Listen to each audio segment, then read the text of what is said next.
vous emmène à la ferme, Avec comme plaisir, je vous l'avais dit. avec plaisir. On va retrouver Dolores, si tout se passe bien, qui est en direct avec nous de cette ferme. Dolores, vous êtes là, allez-y, nous sommes tout ouïs, faites-nous découvrir ce lieu pas comme les autres. Alors, ce lieu, pas comme les autres, Yannick, effectivement, il est aux portes de Lyon, on le disait tout à l'heure. Aux portes de Lyon, ici à Écully, où une dizaine d'hectares sont préservés pour de la culture potagère, légumière. On va voir ça tout de suite avec un petit peu le grand Manitou de cet espace, de cette ferme de l'Abbé Rosier. Maxime Delahaye, bonjour. Bonjour. Alors, cette ferme de l'Abbé Rosier, elle résiste à la pression foncière. On est là, en pleine nature. On entend le bruit, ça travaille. Mais c'est un espace préservé et qui a plusieurs missions. Quelles sont-elles ? Alors ici on est au CFPH, donc le Centre de formation et de promotion horticole d'Écully. C'est un lieu qui a été créé en 1787 par le fameux Abbé Rosier. Abbé Rosier, oui. Et puis au fil des histoires, le site a évolué. Ici sur ces terrains, on est là depuis 1840 et la structuration du lycée horticole où on est en 1967. Donc on a cette structuration actuelle.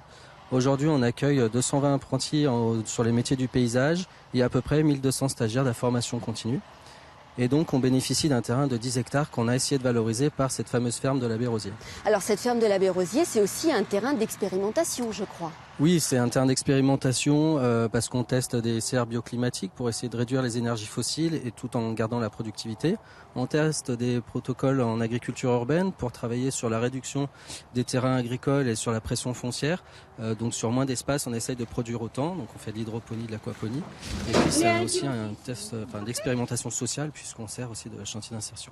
Alors, chantier d'insertion, on verra ça tout à l'heure avec Samuel, qui est le maraîcher en chef des lieux. Mais je voulais revenir un petit peu sur la culture. Vous faites du bio ici ? Oui, alors on est que sur du bio. Donc tout le lycée et le centre de formation, on est sur zéro phyto, zéro produit, zéro pesticides, que du bio. On travaille sur l'économie circulaire, le compostage. Donc on est dans toute cette démarche environnementale qu'on essaye de faire passer dans nos cours et aux futurs maraîchers, puisque derrière, eux, ils vont s'installer. Donc on essaie de leur donner les bonnes pratiques. Les bonnes pratiques. Alors ça paraît bizarre de dire du bio ici, parce qu'on voit derrière nous, on a les tours de la Duchère, on est vraiment dans un quartier, on est en zone urbaine. C'est ce qui fait l'exception de ce site, c'est que on a 10 hectares en pleine ville, on est à côté de l'échangeur de l'autoroute, à 10 minutes de la place Bellecour, à 5 minutes de la Duchère.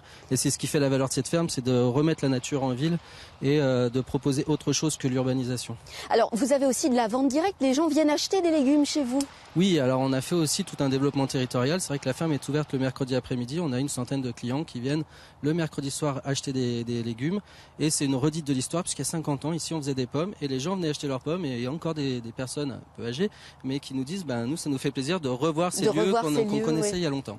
Alors l'Abbé Rosier, on en parlait tout à l'heure, il dispensait ici ses premiers cours d'agronomie.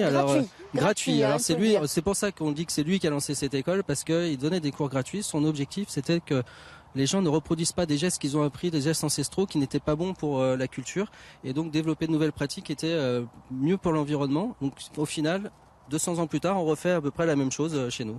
Alors les gens sont contents de voir cette ferme urbaine, de venir chercher des produits, les acheter, mais elle n'est pas très très connue encore, ou vous avez envie de populariser Alors le projet, il a 2 ans, elle n'a pas très connue, mais quand même on a accueilli l'année dernière, parce que le deuxième pan du projet c'est une ouverture à tous, on a accueilli 3000 élèves de la métropole.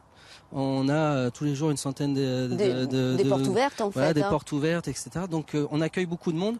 On aimerait que ça soit plus connu, mais en même temps, on aime bien que ça reste un peu confidentiel pour avoir un lieu d'exception. Et puis, on peut pas accueillir tout le monde. Eh oui, c'est compliqué parce qu'il y a du... Alors, j'aimerais qu'on se déplace un petit peu vers une serre très très vite avant de terminer, Yannick.